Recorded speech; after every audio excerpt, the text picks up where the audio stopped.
Talagang grabe yon yung feeling na empty nesters na, kasi we are only 3 now, na isa na lang ang aming anak na nasa bahay, 'di ba? Oo.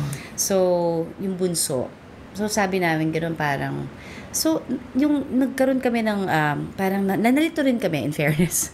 Nalito kami nung nag-abroad yung anak namin to study, no? Sabi niya gano'n sa amin, I want you guys with me here. Please retire here eventually, 'di ba? When we're old and gray. Sabi niya gano'n. Please, sabi niya, I want you guys with me. Sabi gano'n. Eh, sabi nung isa, dito kami.